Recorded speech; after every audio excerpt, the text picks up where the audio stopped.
There is a question that every man who has ever walked onto the yard at San Quentin State Prison has had to answer within his first 72 hours.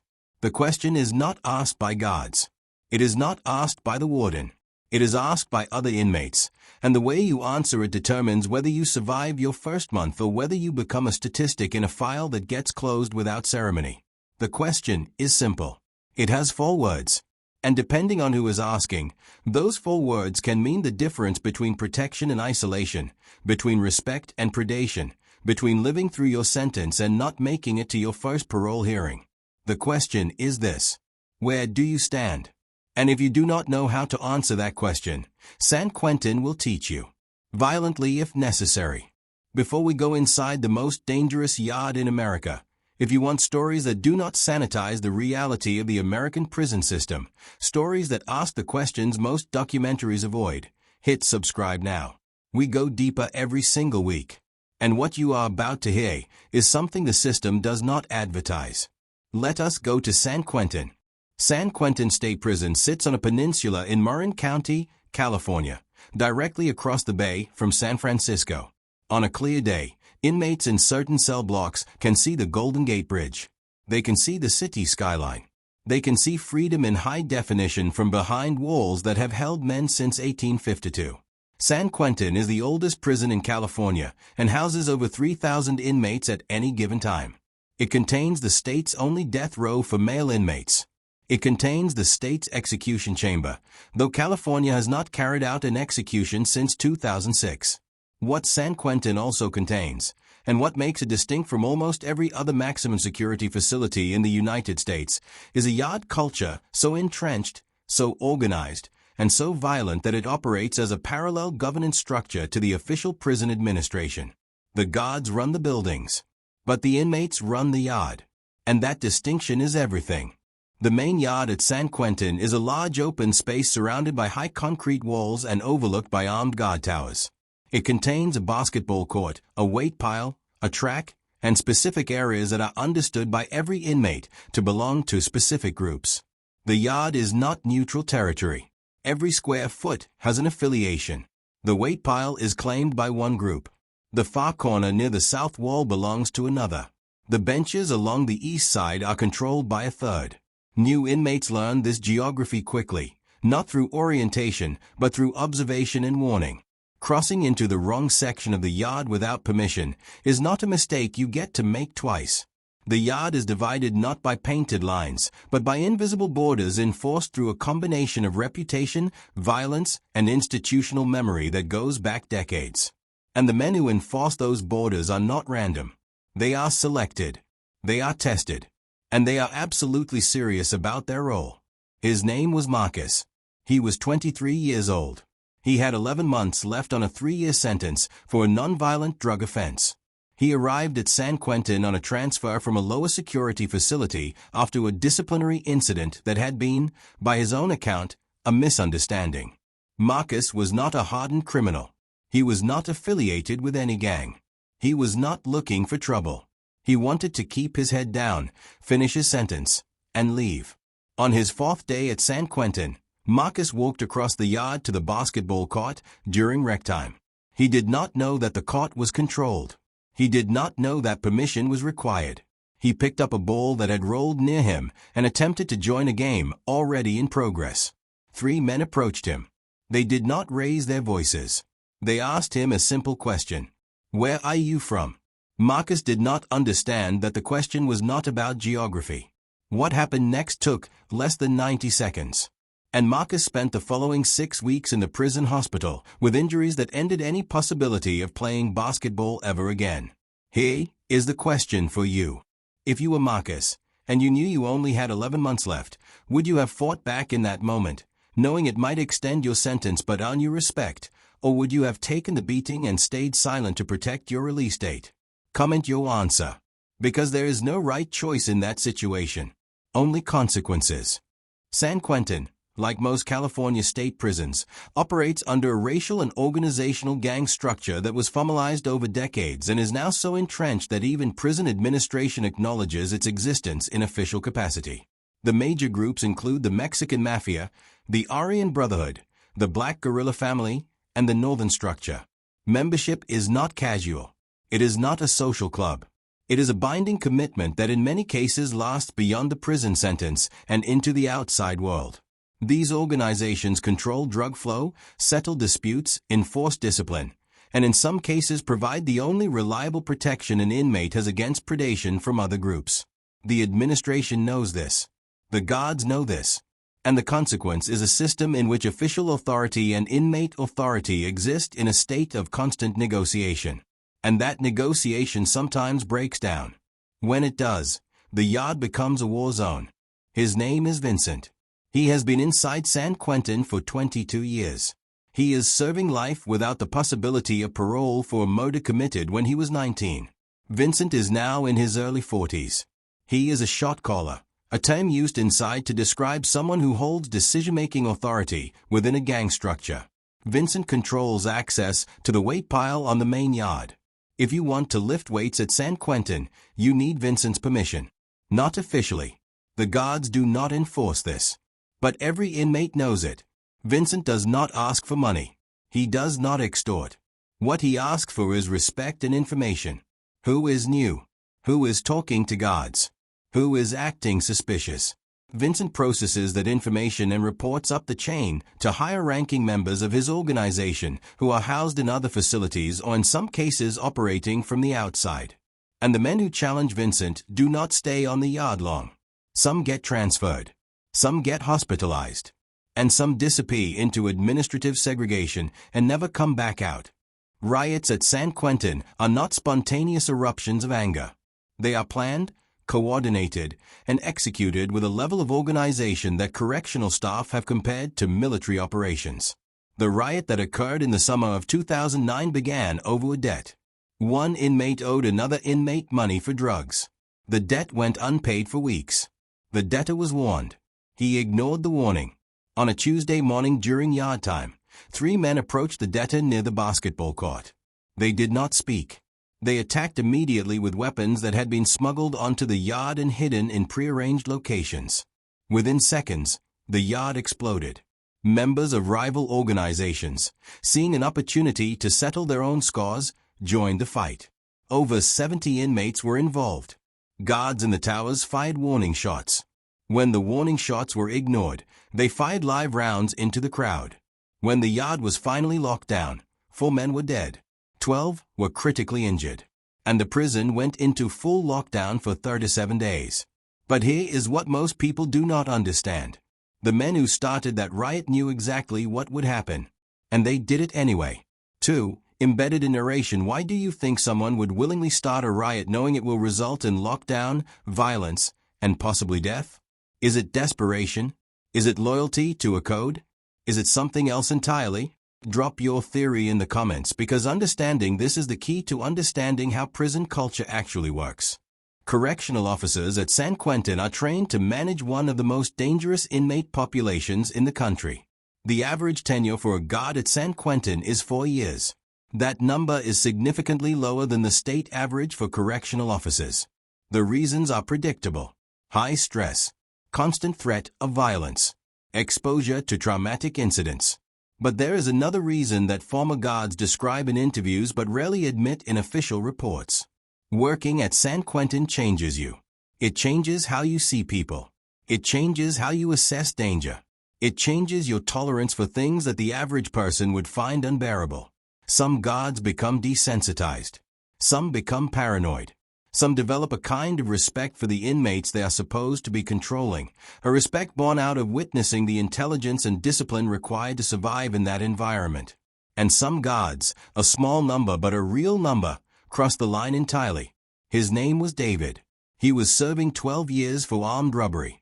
In year 3, David made a decision that he later described as both the smartest and the stupidest thing he ever did.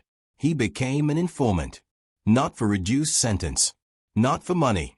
David provided information to correctional staff about planned violence on the yard because, by his own account, he was tired of living in constant fear. He provided names. He provided details. He helped prevent at least 2 planned assaults. The administration protected him by transferring him into protective custody, a separate housing unit for inmates whose safety cannot be guaranteed in general population. David spent the next 9 years in isolation. 23 hours a day in a cell. 1 hour of solo exercise. No contact with general population inmates. He described it in a later interview as choosing a different kind of prison. Safer, but lonelier in ways that he had not anticipated. And when David was finally released, he left with a target on his back that extends far beyond the prison walls. Would you ever inform to the gods if you knew it would prevent serious violence, but also mark you as a snitch for the rest of your life, inside and outside prison? This is not a hypothetical. This is a real choice inmates face. What would you do? Be honest in the comments. San Quentin has an internal economy as complex as any small city. The currency is not officially sanctioned, but it is universally recognized. Stamps, ramen noodles, tobacco when it was still allowed, and now primarily drugs and cell phones. A single smartphone inside San Quentin can be worth thousands of dollars. The phones are smuggled in by corrupt staff, by visitors, by drones dropped into the yard, and by methods that correctional investigators discover and inmates immediately adapt around. With a phone, an inmate can coordinate with the outside world. He can run a business. He can maintain gang operations. He can order violence. The administration conducts regular sweeps. They find phones. They confiscate them. And within days, new phones appear. The economy adapts. The market does not stop. And the men who control that economy inside San Quentin have more power than some of the guards who are supposed to be controlling them. His name is Roxanne. He is serving 25 to life for second-degree murder. He has been inside San Quentin for 14 years. Roxanne is also one of the most respected artists in the California prison system. He paints murals. He creates portraits. He teaches art classes to other inmates through a program run by a nonprofit that partners with the prison. Roxanne described his art as the only thing that kept him human during his first 5 years inside. It gave him purpose. It gave him a way to process trauma. It gave him a reputation on the yard that was not based on violence. Other inmates commissioned work from him. Guards requested portraits of their families. Roxanne built a life inside a place designed to destroy life. But even he admits that art does not protect you from the violence of the yard. It only gives you something to return to after the violence passes. And Roxanne has survived 3 separate assaults during his time at San Quentin. Each time, he went back to painting. We are halfway through this story, and the reality of San Quentin is starting to come into focus. But what you have heard so far is just the surface. What comes next involves a decision that every long-term inmate at San Quentin eventually has to make. A decision that defines the rest of their sentence. Check the link in the description, then come back. Because this next part changes everything. Let us continue. Every inmate at San Quentin faces a choice, usually within the first month of arrival. Align with a gang for protection and structure, or stay independent and navigate the yard alone. Both options carry serious consequences. Aligning with a gang means accepting orders. It means participating in violence when called upon.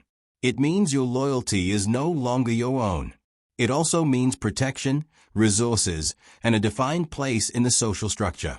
Staying independent means freedom from gang obligations. It also means you are vulnerable. You have no backup. You are a potential target for anyone looking to prove themselves or settle a score. Some men navigate independence successfully for years. Others last weeks. The choice is not theoretical. It is immediate. And once made, it is almost impossible to reverse without severe consequences. And for one man, that choice led to a sequence of events that became one of the most talked about incidents in San Quentin's recent history. If you were sentenced to 10 years at San Quentin tomorrow, would you join a gang for protection or risk going it alone? And before you answer, understand that both choices could get you killed. Which death are you more willing to risk? Comment below. His name was Anthony. He was 28. He was serving 15 years for manslaughter. Anthony arrived at San Quentin with a reputation from his previous facility. He was known as solid, meaning reliable, disciplined, and not a threat to other inmates. Within his first week, he was approached by a shot caller from a gang structure that matched his racial and geographic background. The offer was direct. Join us, follow orders, and you will be protected. Anthony said no. Not because he was opposed to gangs ideologically. Not because he thought he was above the system.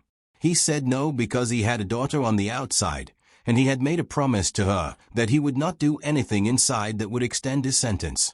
The shot caller respected the honesty. He told Anthony that the offer would not be made again and that Anthony was now on his own. Anthony survived his first year alone. He survived his second year. And then, in year 3, someone tested him. The test came during yard time. A younger inmate, trying to build his reputation, decided that Anthony was an easy target. A man with no gang backing. A man who kept to himself. An opportunity. The younger inmate approached Anthony near the weight pile and said something disrespectful within earshot of a dozen other men. The words themselves did not matter. What mattered was that the challenge had been made publicly. Anthony had two choices: respond with violence or accept disrespect and signal to the entire yard that he could be pushed around without consequence. Anthony responded. The fight lasted less than a minute. Guards broke it up. Both men were sent to administrative segregation for 30 days. When Anthony returned to the yard, the younger inmate did not approach him again. And something had shifted. Anthony had proven that being independent did not mean being weak. But that respect came at a cost. And the cost was being ready to fight at any moment for the rest of his sentence. Do you think Anthony made the right choice by fighting, knowing it would give him respect but also put a target on his back for future challenges? Or should he have walked away and accepted being seen as weak? What would you have done? Comment your answer. San Quentin houses California's male death row. Over 700 men currently sit in condemned status. Most of them have been there for decades. The longest-serving death row inmate at San Quentin has been there for over 40 years. California has not executed anyone since 2006. The death penalty is still legal in the state, but a gubernatorial moratorium has suspended executions indefinitely. What this means in practical terms is that death row has become a form of life sentence under a different name. The men on death row live in single cells. They have extremely limited contact with other inmates. They spend 22 to 23 hours a day in their cells. Some of them have accepted that they will die of old age in that cell. Others continue to fight their appeals. And one of them, a man convicted of multiple murders, has become an advocate for abolishing the death penalty from inside the system that condemned him. His name is Richard. He has been on death row at San Quentin for 19 years. He was convicted of killing 3 people during a robbery. Richard does not deny his guilt. He has stated in multiple interviews that he committed the crimes and that he deserved punishment. But over the course of his incarceration, Richard has become one of the most vocal anti-death penalty activists in the country, writing essays, giving interviews through approved media access, and corresponding with advocacy organizations. His argument is not that he should be released. His argument is that the death penalty is barbaric, ineffective, and applied unequally across racial and economic lines. Richard's case has been cited in legislative debates. His writing has been published in legal journals.